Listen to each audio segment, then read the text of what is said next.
Halo, assalamualaikum warahmatullahi wabarakatuh. Selamat malam, teman-teman mahasiswa. Bertemu kembali dengan saya, Galuh Aninditya, di perkuliahan budgeting. Di minggu ketiga ini kita akan membahas terkait anggaran penjualan. Namun sebelum kita memulai perkuliahan pada malam hari ini, marilah kita berdoa terlebih dahulu sesuai dengan agama kita atau kepercayaan kita masing-masing. Berdoa dimulai.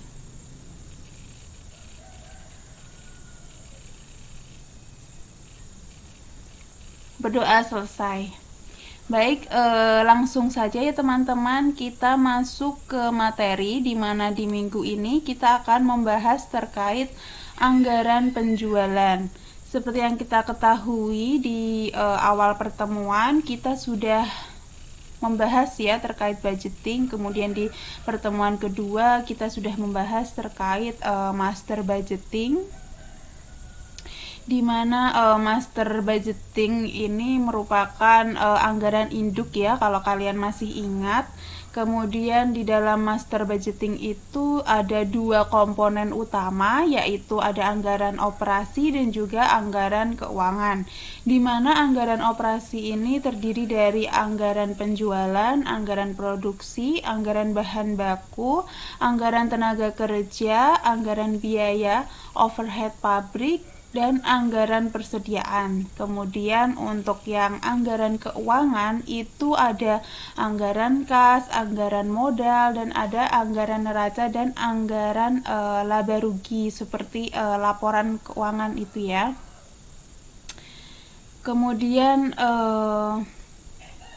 pada minggu ini kita akan membahas terkait anggaran penjualan yang masuk pada anggaran operasi pada master budgeting.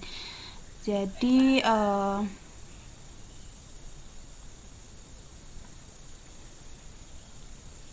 ya, anggaran penjualan itu merupakan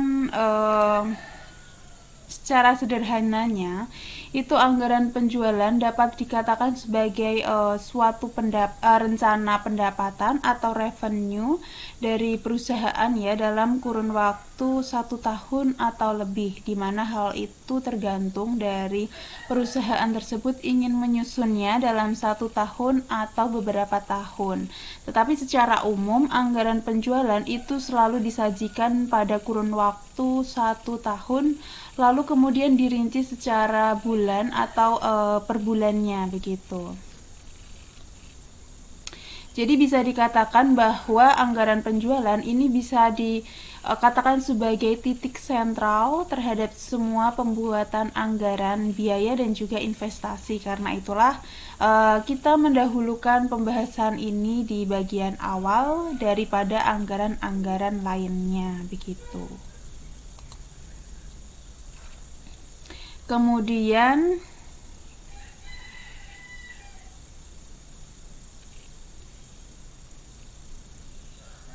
ada beberapa istilah yang mungkin nanti akan kita gunakan atau berkenaan dengan anggaran penjualan ini sendiri yang perlu dipahami. Yang pertama itu terkait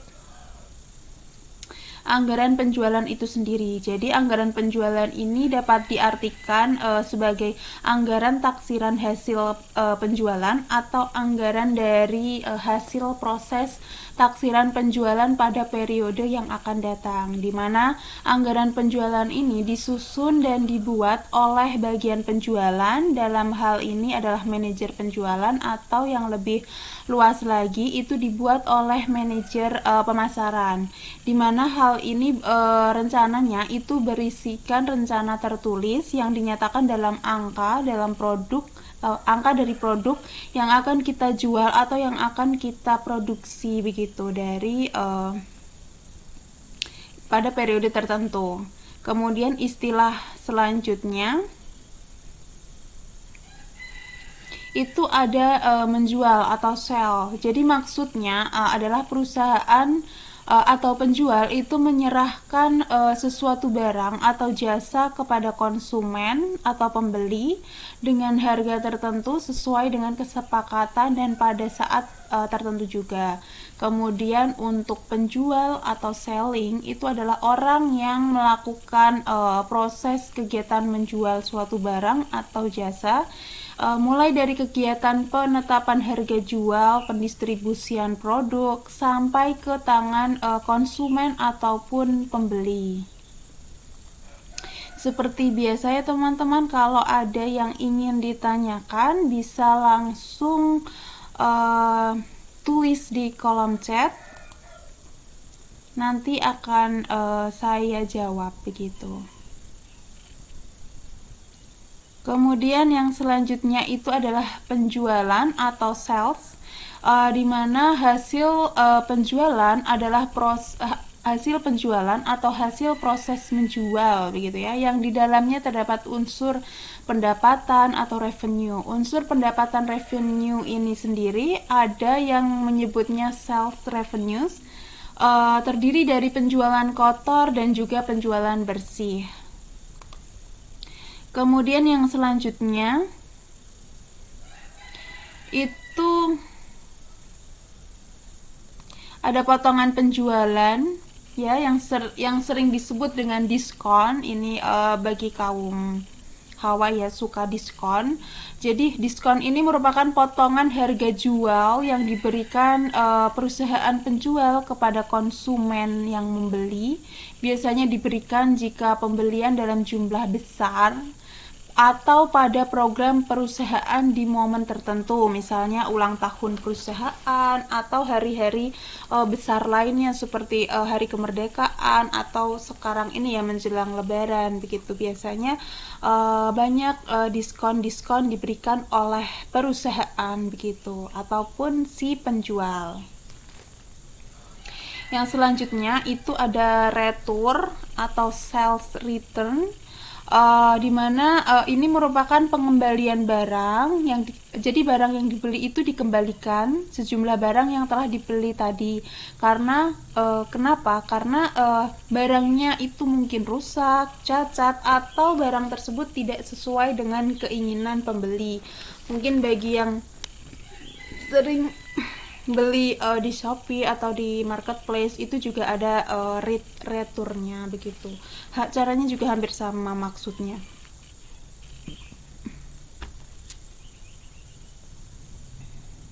Kemudian hasil penjualan bersih itu didapat dari jadi hasil penjualan bersih itu didapat dari setelah dikurangi potongan diskon dan juga retur atau sales return, itu akan menghasilkan hasil penjualan bersih. Untuk perhitungannya seperti itu contohnya. Jadi penjualan kotor itu anggarannya ya sepersekian, kemudian ada diskon umpamanya potongannya itu 10%, jadi 150.000. Kemudian seumpamanya itu ada retur pengembalian dari si pembeli, totalnya 200. Kemudian jadinya total dari potongan dan juga retur tadi 350, sehingga didapat penjualan bersihnya itu dari penjualan kotor dikurangi dengan jumlah potongan dan juga retur, totalnya jadi 1.150 gitu. Sampai di sini kalau ada yang ditanyakan silahkan ya teman-teman, langsung saja ke kolom chat gitu, entah di YouTube atau di Siakat, nanti akan tetap saya jawab gitu. Yang selanjutnya terkait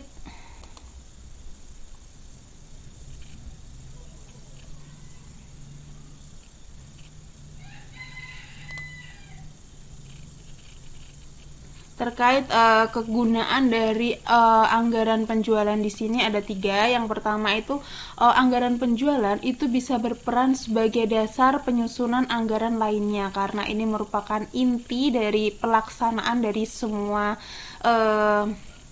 semua operasional dari perusahaan ya, jadi menjadi inti, entah itu untuk investasi ataupun untuk pendapatannya ke depannya. Jadi anggaran penjualan ini menjadi dasar untuk menyusun anggaran lainnya. Dengan anggaran penjualan, maka dapat disusun anggaran lainnya seperti anggaran biaya, anggaran laba, anggaran investasi. Jika terjadi perubahan volume pada penjualan ini, maka akan mempengaruhi investasi dan investasi pada modal kerja dan juga aktiva tetap begitu. Jadi volume ini seperti biaya variabel ya, jadi bergantung pada tingkat produksinya, di mana tingkat produksinya ini nanti akan mempengaruhi investasi juga. Kemudian yang kedua itu terkait pedoman kerja. Jadi dengan menyusun anggaran penjualan ini bisa menjadi pedoman kerja terutama bagi divisi pemasaran, di mana anggaran penjualan ini dapat menjadi pedoman kerja, koordinasi kerja, dan juga sebagai evaluasi kerja, serta sebagai pedoman dalam menyusun anggaran biaya pemasaran, di mana selain kita memproduksi, kita akan menjual. Namun sebelum kita menjual, tentunya kita memerlukan suatu biaya produksi, biaya pemasaran. Jadi dengan adanya anggaran penjualan ini kita bisa tahu berapa yang nantinya akan dijual oleh perusahaan tersebut, sehingga si divisi pemasaran ini bisa merencanakan langkah-langkah agar bisa produk tersebut bisa laku ke pasaran begitu. Kemudian kegunaan yang ketiga itu terkait acuan atau pedoman. Jadi dalam menyusun anggaran biaya-biaya secara keseluruhan perusahaan. Jadi ini bisa menjadi acuan dan pedoman, seperti untuk anggaran laba yang mengikuti laba kotor, laba operasi, dan juga laba bersih, serta untuk anggaran investasi juga. Jadi ini sebetulnya hampir sama ya kegunaan dari anggaran penjualannya itu. Intinya ya mempengaruhi anggaran-anggaran lainnya, terutama dalam hal investasi maupun laba operasi begitu. Kemudian contoh untuk yang poin kedua tadi terkait pedoman kerja. Jadi seumpama anggaran penjualan itu ditetapkan sebesar 50.000 dan biaya pemasaran itu ditetapkan 10%. Maka total biaya pemasaran yang diperoleh itu sekitar 5.000 ya.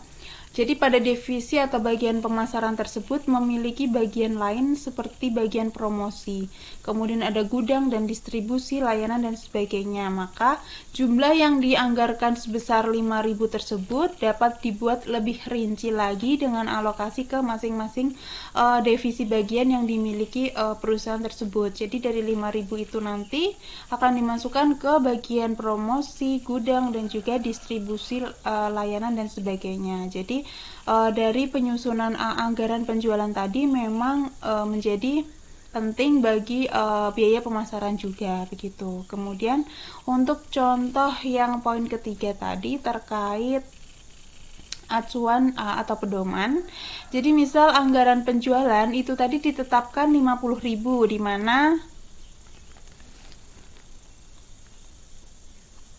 di mana laba kotor itu 40%, kemudian laba operasi 15%, laba bersihnya 12%, serta dividen 40% dari laba bersih. Maka anggaran harga pokok penjualan, anggaran biaya usaha, anggaran biaya lain-lainnya, dan pajak, serta anggaran laba ditahan dapat dianggarkan juga begitu. Untuk tabelnya contohnya seperti ini dari anggaran penjualan tadi.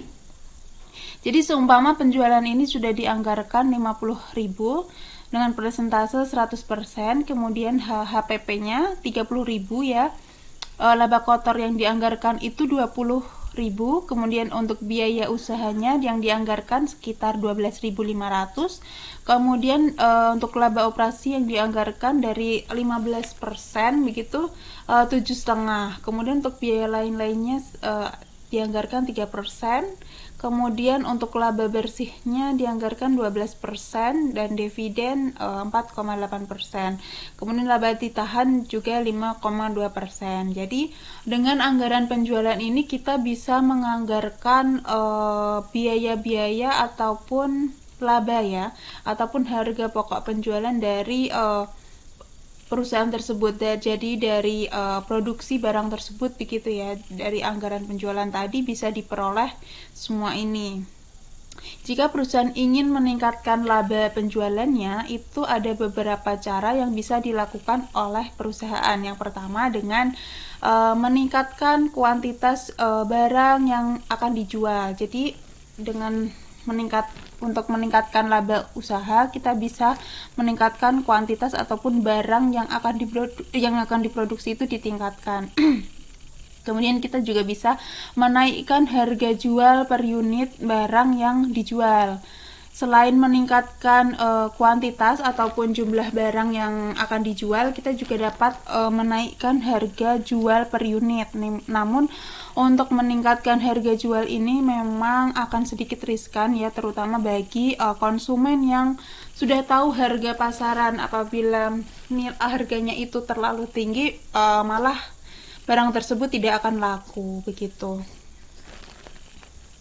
Kemudian cara yang selanjutnya itu terkait penurunan harga jual per unit dari barang yang dijual. Ini terkait diskon begitu ya. Jadi harga yang dijual itu diturunkan.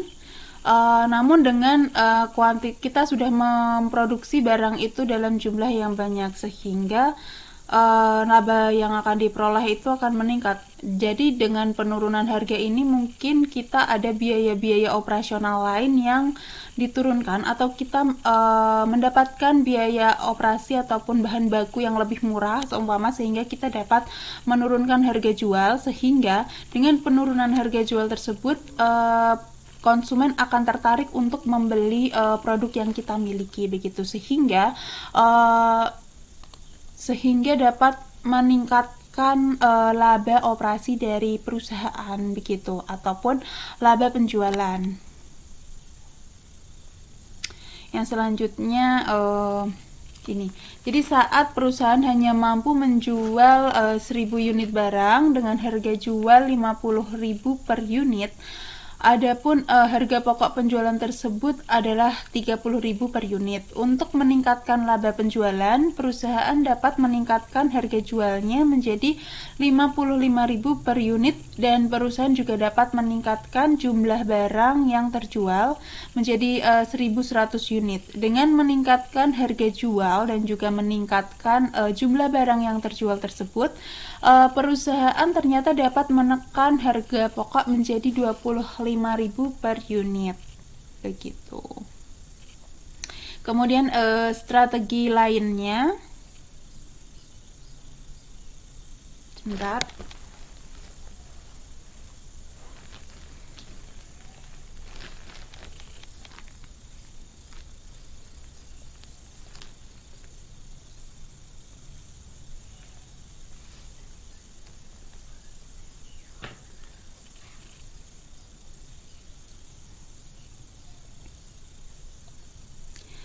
Kemudian strategi lainnya itu dengan cara menurunkan harga jual barang tersebut seumpama menjadi 45.000 per unit.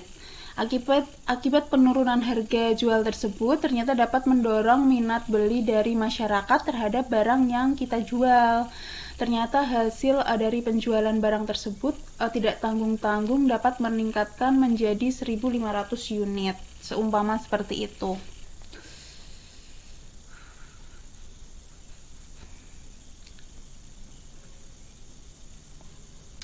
Sekali lagi, bila ada yang ingin ditanyakan ya teman-teman, silahkan mungkin langsung chat saja di kolom chat YouTube maupun di Siakat. Silahkan, nanti akan saya jawab begitu ya. Untuk perhitungan labanya itu dapat dilihat sebagai berikut ya. Untuk yang cara pertama, dengan meningkatkan kuantitas dan juga harga, semisal 55.000 Kemudian ditingkatkan ya tadi produksinya menjadi 1.100 unit, seumpama laku semua mendapat 60.500.000. Kemudian dengan cara yang kedua, dengan menurunkan harga dapat mendorong meningkatnya jumlah barang yang laku terjual. Contohnya dengan harganya diturunkan menjadi 45.000. Namun dengan penurunan harga tersebut ternyata kuantitas yang dijual itu semakin banyak begitu. Jadinya total 67.500. Kemudian harga pokok barang yang semulanya 30.000 dikali 10.000 menjadi 30.000 begitu. Kemudian yang selanjutnya, dalam meningkatkan laba penjualan, untuk perhitungannya ya, untuk laba kotor penjualan, ini tadi rinciannya. Jadi untuk meningkatkan laba penjualan itu kita bisa dengan cara meningkatkan kuantitas ataupun jumlah produk yang akan dijual dan juga meningkatkan harga jual. Kemudian strategi yang kedua itu terkait strategi 1 2 itu menjadi satu ya. Yang kedua itu terkait menurunkan harga jual dengan harapan dapat mendorong meningkatnya kuantitas penjualan. Jadi ini adalah strategi yang bisa dilakukan perusahaan untuk dapat meningkatkan laba penjualannya. Jadi dengan adanya anggaran penjualan tadi, kita bisa memperhitungkan laba penjualan ya dengan berbagai strategi. Berapa yang akan kita dapatkan apabila kita meningkatkan kuantitas ataupun meningkatkan harga jual, atau malah dengan menurunkan harga jual itu akan meningkatkan kuantitas penjualan. Jadi inilah yang menjadi dasar perhitungan bagi tim pemasaran juga ya untuk menghitung laba penjualan dari perusahaan tersebut. Kemudian ada beberapa faktor yang mempengaruhi anggaran penjualan ini sendiri.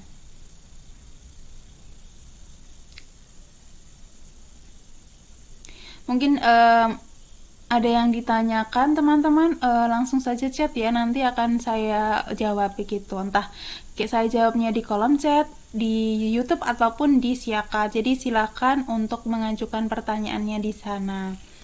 Untuk faktor-faktor yang mempengaruhi anggaran, jadi dalam penetapan anggaran atau penetapan target penjualan itu harus rasional dan juga realistis. Jangan asal karena tadi bisa menganggar laba penjualan, kita tidak realistis begitu ya untuk meningkatkan kuantitas ataupun menurunkan harga penjualan secara ekstrim begitu. Ternyata hal tersebut harus didasarkan oleh rasionalitas dan juga realistis.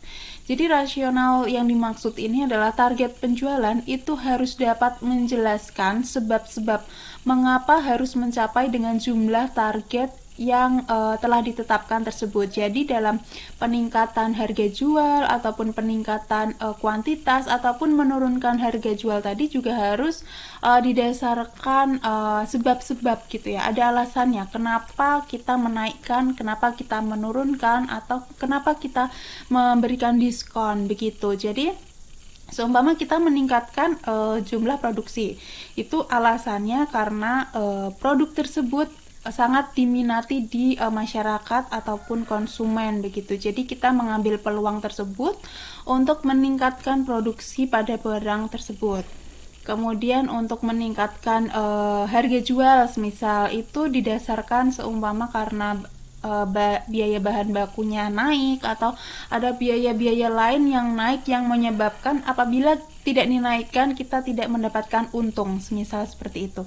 Kemudian untuk yang menurunkan harga tadi seumpama itu karena produk di dalam gudang itu terlalu banyak seumpama, terus kita itu adalah salah satu strategi pemasaran untuk menghasilkan atau untuk menghabiskan barang-barang di gudang tersebut agar barangnya itu laku, yaitu dengan cara menurunkan harga jualnya, ataupun kita melakukan tersebut karena ada event, umpamanya ulang tahun perusahaan, atau karena ada hari kemerdekaan atau hari-hari tertentu yang memang cocok begitu ya untuk dilakukan penurunan harga tersebut begitu.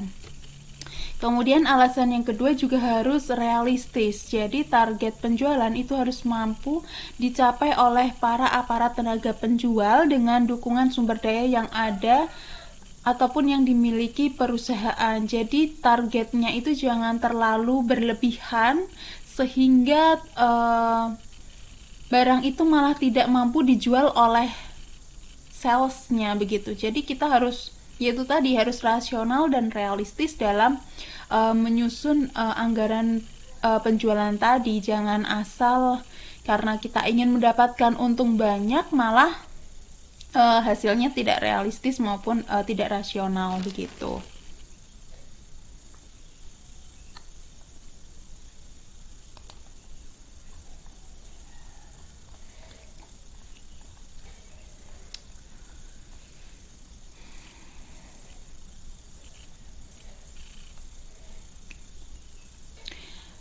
Yang selanjutnya,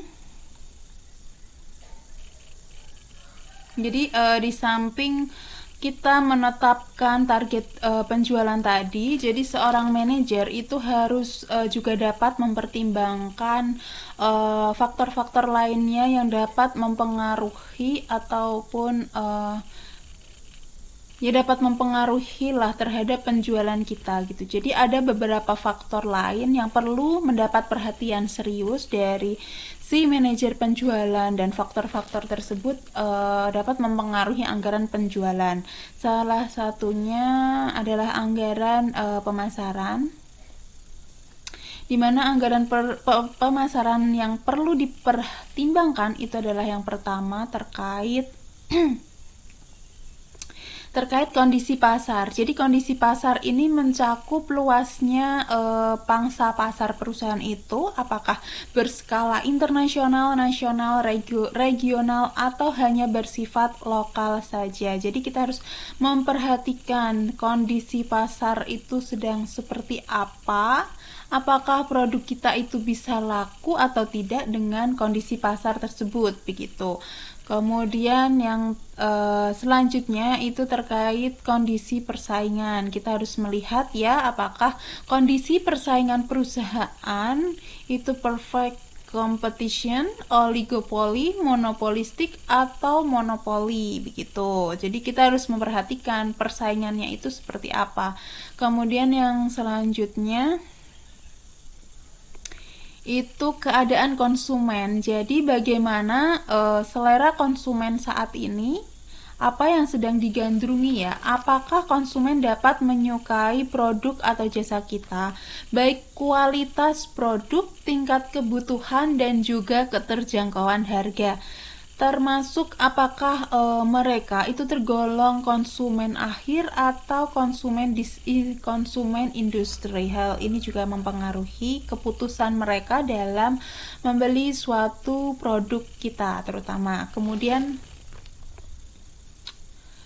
Kemudian yang selanjutnya itu terkait kondisi promosi dan juga distribusi. Jadi bagaimana kemampuan perusahaan itu dalam menginformasikan produk ataupun komoditinya kepada konsumen, dan bagaimana pendistribusiannya agar produk tersebut dapat sampai ke tangan konsumen. Hal ini juga harus dipertimbangkan dari sisi pendistribusiannya, apakah mudah jalurnya ataupun tidak, itu juga harus dipertimbangkan, terutama saat ini ya sedang banyak bencana seperti banjir. Itu kan untuk pendistribusiannya pun akan kesulitan dari sisi transportasinya. Jadi hal inilah yang harus diperhitungkan oleh si manajer penjualan juga. Kemudian yang selanjutnya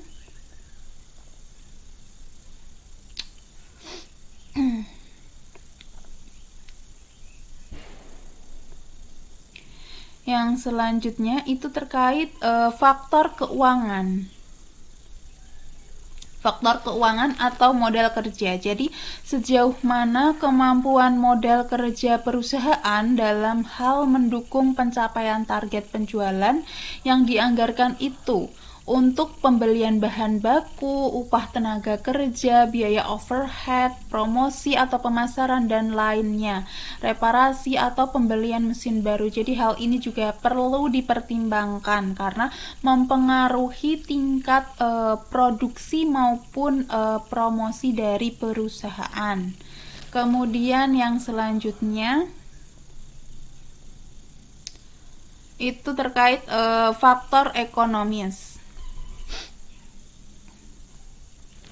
Jadi yang perlu diperhatikan perusahaan seperti dalam kaitannya dengan meningkatkan laba atau rentabilitas atau tidak. Begitu. Jadi misal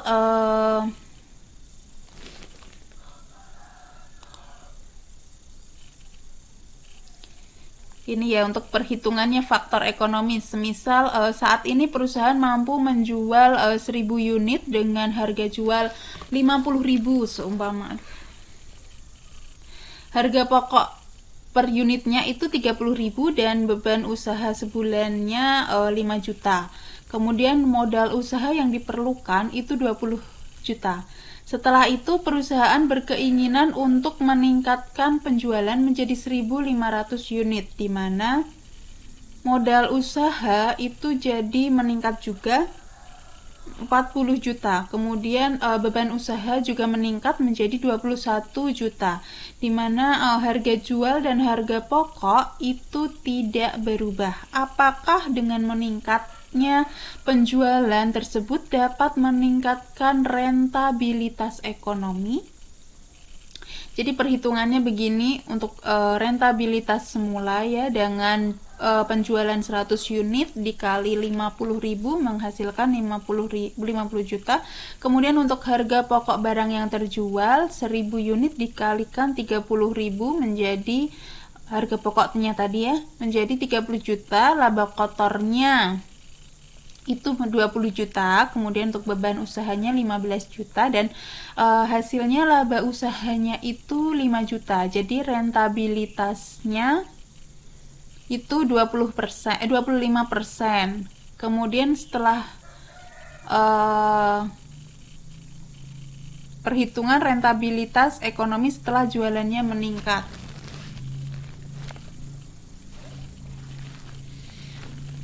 Jadi unitnya itu bertambah menjadi 1.500 dikalikan 50.000 jadi 75 juta. Kemudian harga pokok penjualannya juga naik ya, 1.500 dikali 30.000 jadi 45 juta. Kemudian laba kotornya meningkat juga jadi 30 juta, namun beban usahanya itu juga meningkat menjadi 21 juta dan laba usahanya juga meningkat menjadi 9 juta. Kemudian untuk rentabilitas ekonomisnya dari laba usaha tadi ya dibagi dengan harga pokok dari laba kotor ya. Dari laba kotor jadinya 22,5%. Sepertinya itu salah ketik ya. Kemudian yang selanjutnya terkait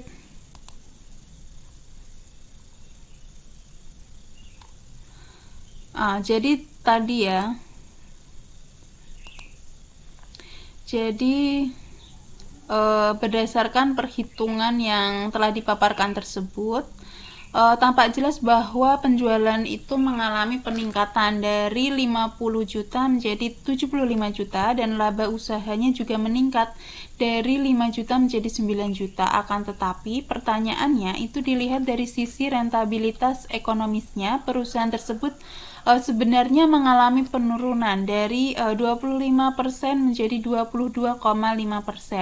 Hal ini mengindikasi bahwa rencana perusahaan untuk meningkatkan penjualan dengan menambah modal usaha perlu dikaji ulang dan belum tentu dapat disetujui oleh manajemen perusahaan ataupun owner begitu.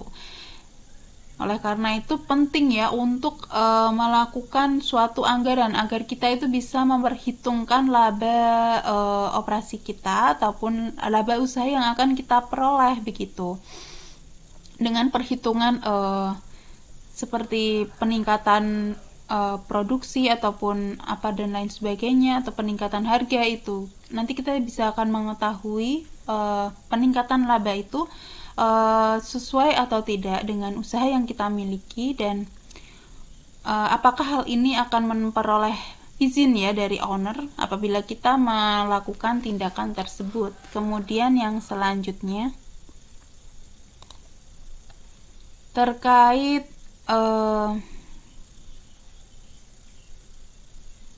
faktor teknis ya. Jadi faktor teknis ini perlu mendapat perhatian. Yang pertama itu terkait kapasitas yang terpasang. Jadi seperti apakah mesin-mesin dan juga alat-alat yang dimiliki perusahaan itu sudah mampu memenuhi target penjualan yang dianggarkan atau tidak.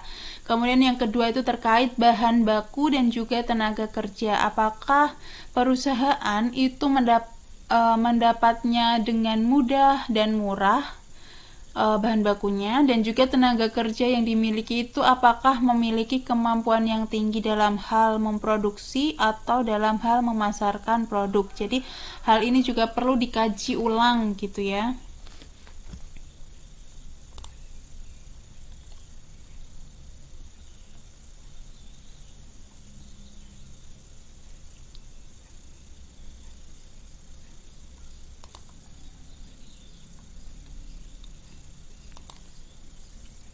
Yang selanjutnya itu terkait faktor kebijakan perusahaan.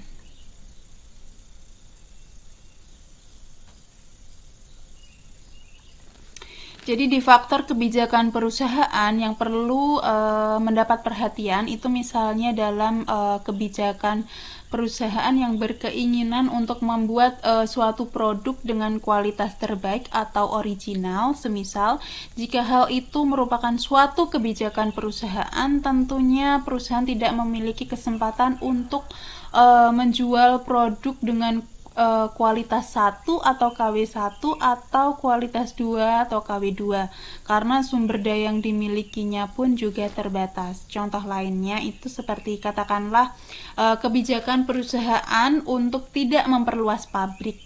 Walaupun dari segi manajemen dengan adanya perluasan pabrik tersebut akan dapat berdampak sangat menguntungkan bagi perusahaan, namun karena perusahaan ini adalah perusahaan keluarga, maka dipandang dari sudut kepemilikan atau keluarga.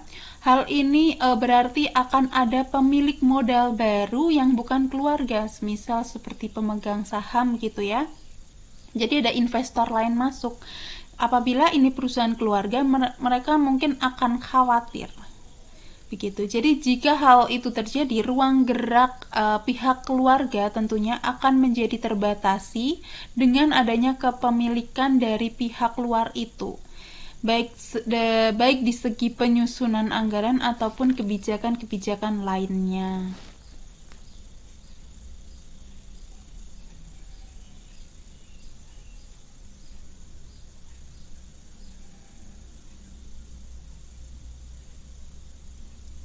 Kemudian yang selanjutnya itu faktor perkembangan penduduk. Jadi ini merupakan faktor yang dapat mempengaruhi anggaran penjualan. Misalnya itu peningkatan kelahiran itu dapat meningkatkan konsumsi susu, pakaian, mainan, lain-lainnya dari produk yang akan dijual dari perusahaan tersebut. Jadi perkembangan dari penduduk ini juga menjadi salah satu pangsa pasar baru mungkin yang bisa dimanfaatkan oleh perusahaan untuk meningkatkan produksi ataupun membuat produk yang sesuai dengan perkembangan penduduk tersebut. Kemudian yang selanjutnya itu terkait faktor kondisi negara. Jadi faktor kondisi politik, sosial, budaya, pertahanan, dan keamanan ini juga dapat mempengaruhi target dari penjualan itu sendiri. Misalnya dalam kondisi tidak aman, sering terjadi konflik atau keadaan perang, itu akan dapat menghambat barang yang akan dijual. Jadi dari sisi distribusi pemasarannya pun itu juga akan sulit begitu ya, karena harus melalui pemeriksaan yang ketat, bahkan tidak tertutup kemungkinan akan terjadi perampasan atau akan mengalami kecelakaan perang. Jadi pada kondisi lain, apakah barang yang dijual tersebut tidak bertentangan dengan budaya sosial kemasyarakatan atau tidak mengganggu lingkungan dan tidak dibatasi oleh peraturan pemerintah dan sebagainya, begitu.